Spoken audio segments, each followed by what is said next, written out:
Listeners, have you ever come to a point in your life where giving up was the way forward? What did it take to surrender? And how was this type of surrender different from giving up?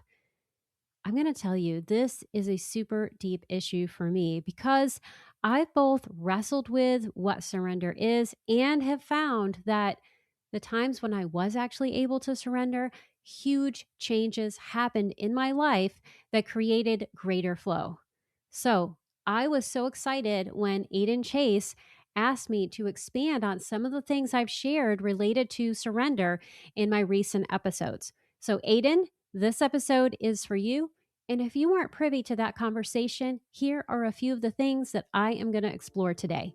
We're going to talk about what I really mean by surrender, how you can practice big and little surrenders in your life, and how to surrender without losing your sovereignty and your power.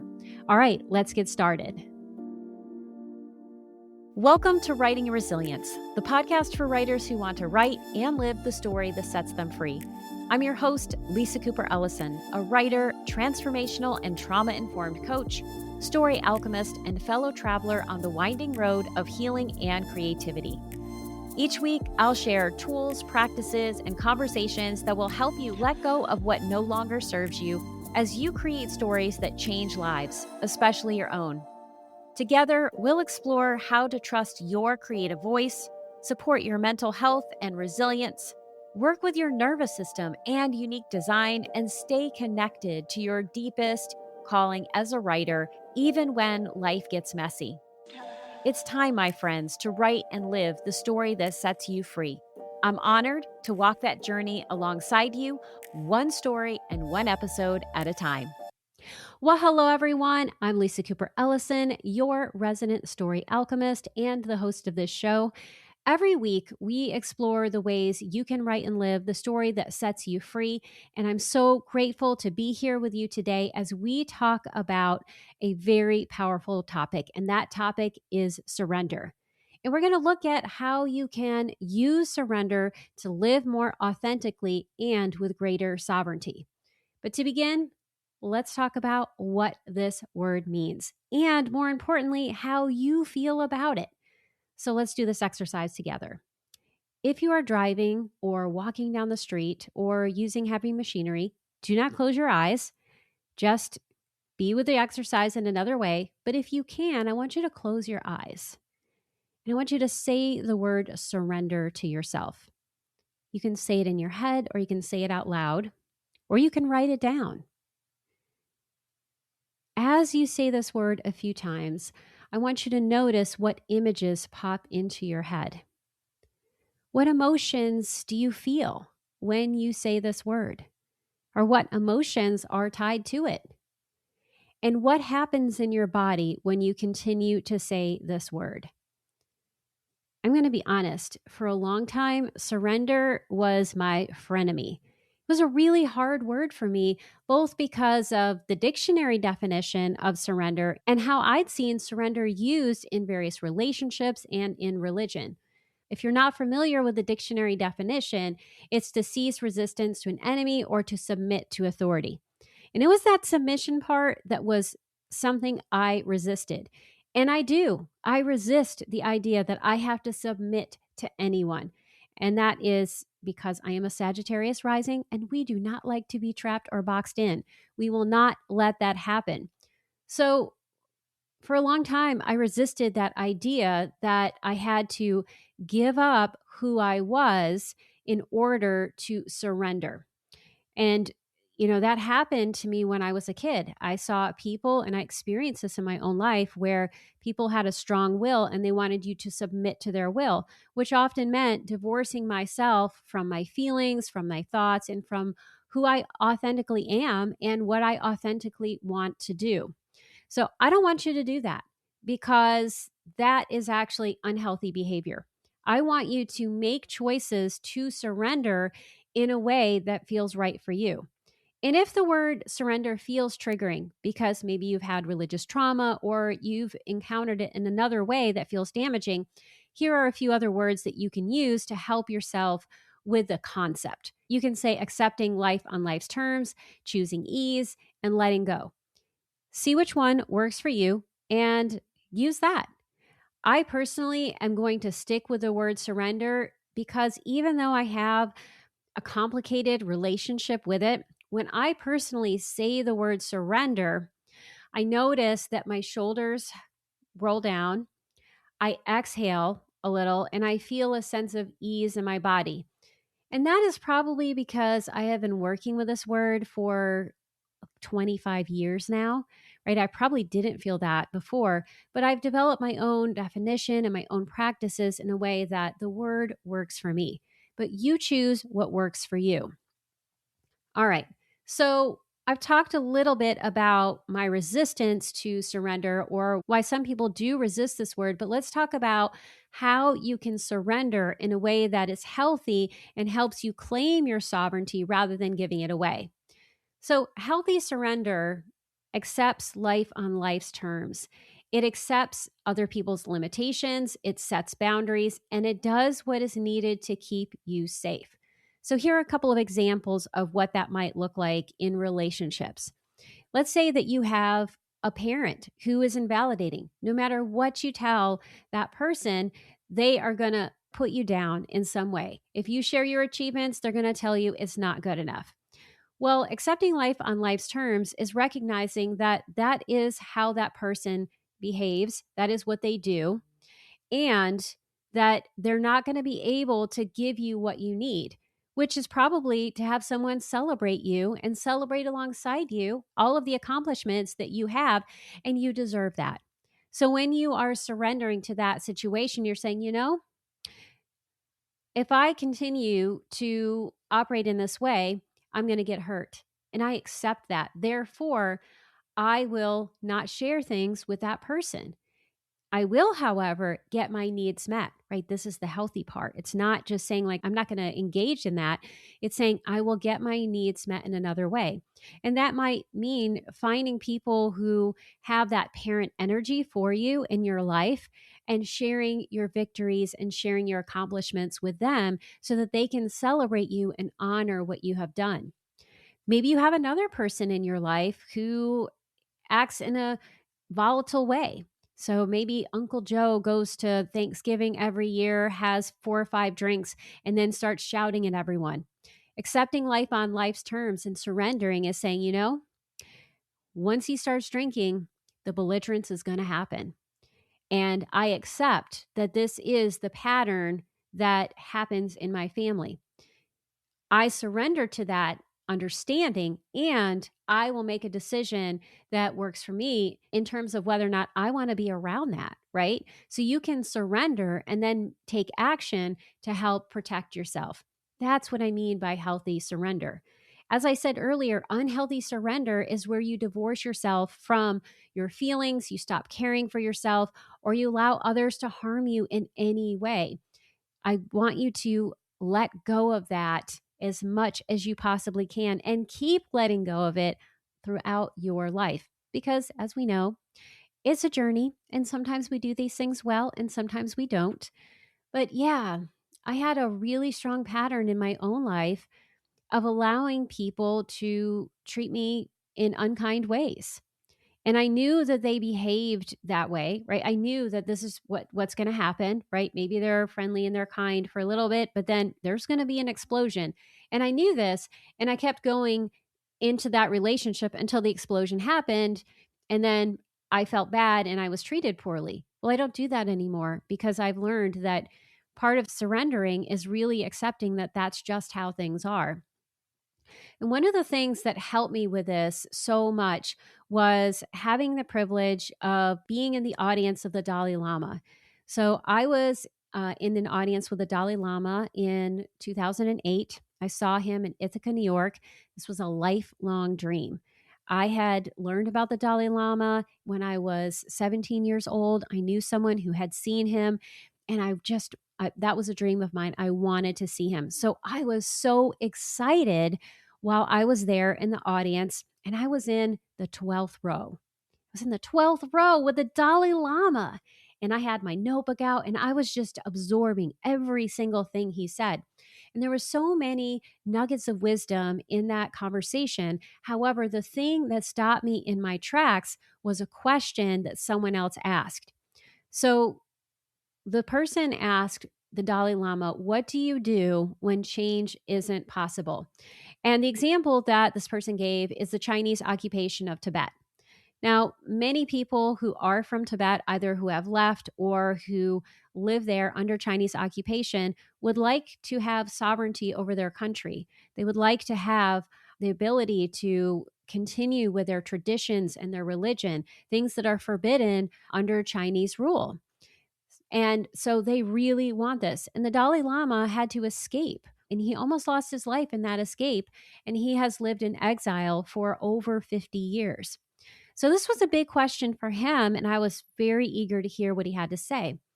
And so the person asked this question, and the Dalai Lama pauses for a moment, and he swallows a few times.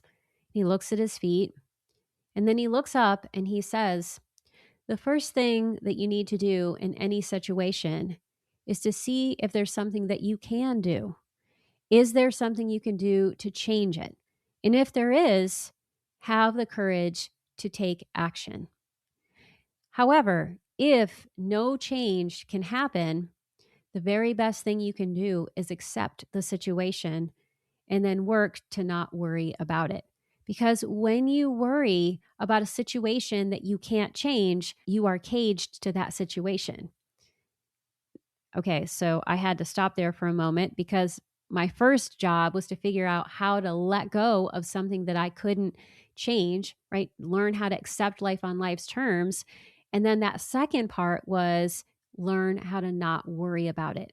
And I'll be honest, I am in the middle of that. I can't say that I have that mastered because I don't, but it is something that I try to focus on.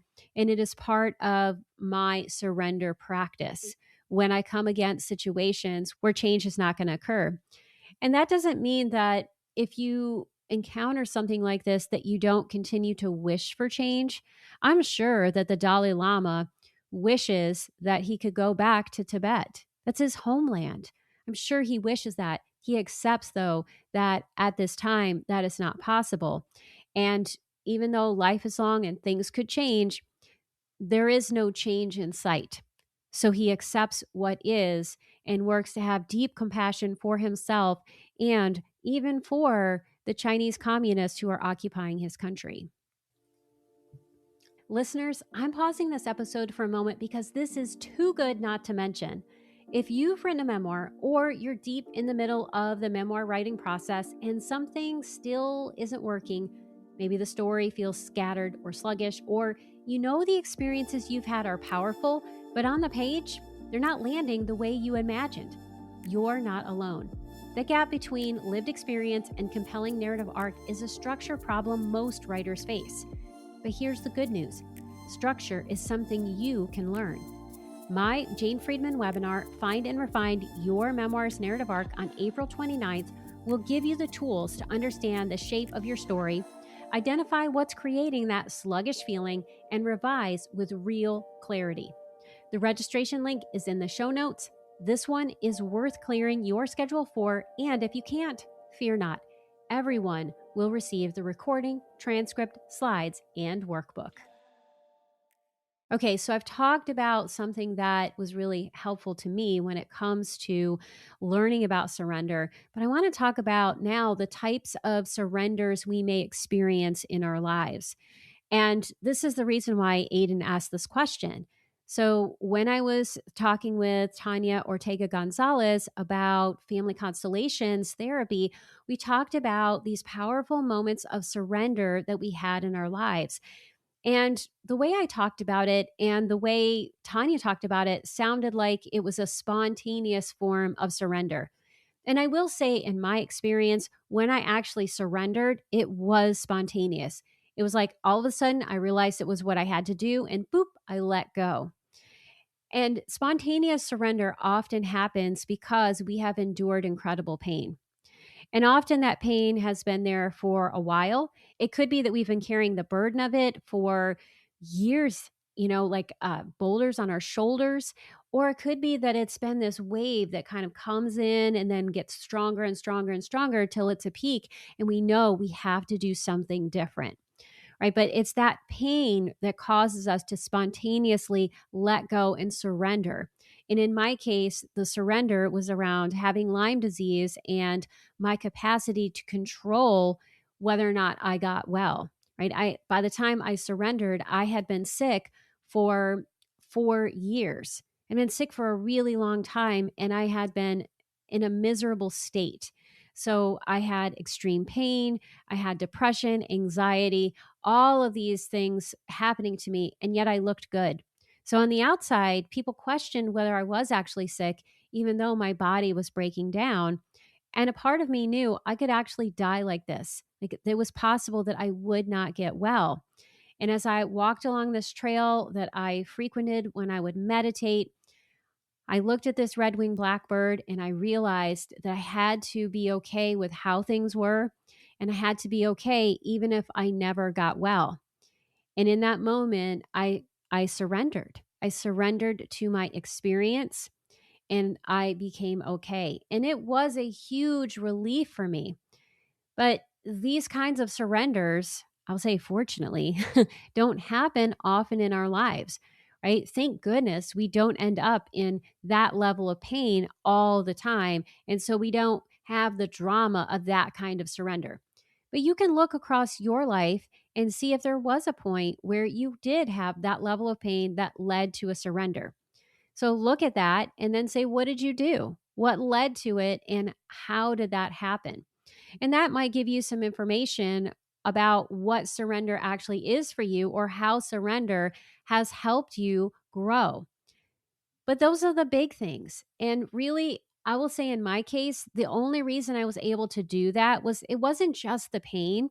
It was the fact that I had had these little surrender practices that I had done for 15 years. I had been practicing healthy surrender for 15 years. I'm going to share some of the practices that I do, and feel free to take them on or allow yourself to be inspired by something else that comes to mind in relation to your own surrender practice. So, one way that we can develop a surrender practice is to surrender to the present moment. And it's pretty easy to do. Number one, put your phone away.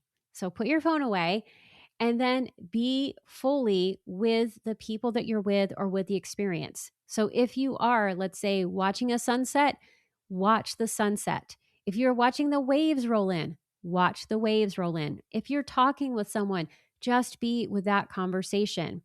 And one of the best ways to surrender to the present moment is to laugh. Because when you are in deep belly laughter, that is all there is. And think about a time when you had that deep belly laugh, how good your body felt when you were done, how light, how free. That is the power of positive surrender to the present moment. Another thing that you can do is you can develop a journaling or a meditation practice where you begin to notice the times when you want to control or when you're experiencing fear and you have a deep desire for certainty. Just begin to notice when those things are happening. That's the first part of this practice. You don't even have to do anything else. You just build that awareness like, oh, yeah, I want to control now. Oh, I really would like certainty. I would like to know the answer. And if you're a writer, a way you can practice this is that if you send work out for submission, you all know that it takes a while to find out the answer. Well, you can practice this while you send things out and you're waiting. So, first notice that. And then once you get a handle on that, or when you start experiencing that sense of control or need for certainty or that fear, you can say a mantra. And mantras are just a phrase or a word that you repeat. And when you repeat this, and you do it consistently, what it does is it takes that fear out of your brain and it begins to re regulate your nervous system. I've had a number of different mantras throughout the years. These are two that I work with regularly. For a long time, I worked with the Serenity Prayer. And if you're not familiar with it, it's grant me the serenity to accept the things I cannot change, the courage to change the things I can, and the wisdom to know the difference. Sounds a lot like what the Dalai Lama said, doesn't it? Well, I spent years just saying that and then thinking about, can it be changed and do I have the courage to do so? I just sat with that again and again. So that is a great prayer. If you are not Christian, you can still say it in your own way. Like, notice I happen to be Buddhist. I am not Christian, and I don't say God just because that doesn't resonate for me. You can add extra words. I give you permission to do so and to use it in whatever way you like. Another mantra that I say is from Tosha Silver's book, It's Not Your Money. There's a longer prayer, and I actually say the whole prayer every morning. But if I run into a place where I'm experiencing a lot of uncertainty or that sense of fear, or like, oh my gosh, am I going in the right direction? Do I even know what I'm doing? I will say this: let everything that needs to go, go. Let everything that needs to come, come. Just, I will say those two phrases again and again, and it opens me up to possibility. And that's so important because when we are stuck and we are trying to control a situation, we are contracting, right? Sometimes when we get that tunnel vision, we think we know what we want, but it may not be what we actually need. And so when we can surrender into open possibilities, allowing for what we may want to happen or something better, we allow for something great to come into our lives. And that is huge. So I'm going to give you a third mantra that I use. So the first two are great with situations, but if you have a person in your life that is tricky, right? And I will say this is what can be tricky for me. This was my kryptonite for a long time, is that I would see not just the best in someone, but I would see the potential that I hoped would happen. Maybe because I helped fix them, right? So codependency, you are my co-pilot. That was my co-pilot for a long time. And, I had people in my life that were wounded, and I could see that ease and peace that they could possibly have if they only followed what I thought was best. Well, here's the thing: I don't know what's best for them, but also I'm not in charge of their change. They are. And what I have to do instead is listen to what people say and believe them. So the mantra that I use is, I believe you. So if someone tells me they don't want to change, or they're an angry person, or they need to have things in control, or whatever they say, in my head, I will be like, I believe you. I believe that this is your reality, and I accept that about you. And I can treat them with compassion, I can treat them with love, and I can decide whether or not that works with what I want or what aligns with who I am, right? So I don't have to be around angry people. So if someone tells me they're an angry person, I can say, I believe you. And then I can pause and say, do I want to bring that into my life? Right? That is a form of surrender. It's surrendering to the understanding of someone else's reality and then making a decision to do what's right for me. I'm surrendering to the fact that I might have to make a difficult decision, a decision that I don't want to make. And yet it might be for the very best for myself and for that person. So, what I hope that you hear over and over is that surrender isn't passive. Surrender isn't about just accepting what is and not having any boundaries around it. It is very boundaried. And that's how we have compassion for ourselves and for other people. And again, I've been doing this for a really long time. And here's what I can say: the more that I can surrender by accepting life on life's terms, by allowing people to be who they are and accepting that, and then deciding what I need, my life gets easier. Does this mean I have zero obstacles? No, it does not, because we live on earth and we will face obstacles, but I can allow those obstacles to be opportunities to grow, even when they hurt and even when they are things that I absolutely do not want to happen. Sometimes being in my sovereignty and being in compassion with myself and others. That form of surrender is recognizing that I have choices to make. And one of those choices is to allow someone their suffering because they get to make that choice, right? I may want something different for someone. I may be able to see strategies someone could use to grow in certain ways, but ultimately each person has to decide what they want and how they're going to go about it. And the reality is that I don't know what lessons they're here to learn. I don't know what's going on inside them, so I cannot make that decision. So, as we wrap up, I just want to say a few things.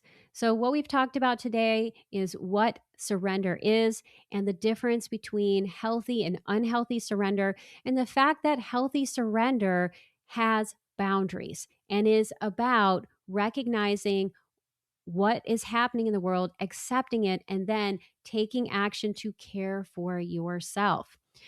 Big surrenders are dramatic. We have them occasionally, or at least we have the opportunity to have them, but you can develop a surrender practice at any point in time, and practicing surrendering to little things, especially little pleasurable things, will allow you more ease and more grace if and when you come to those big surrender points in your life.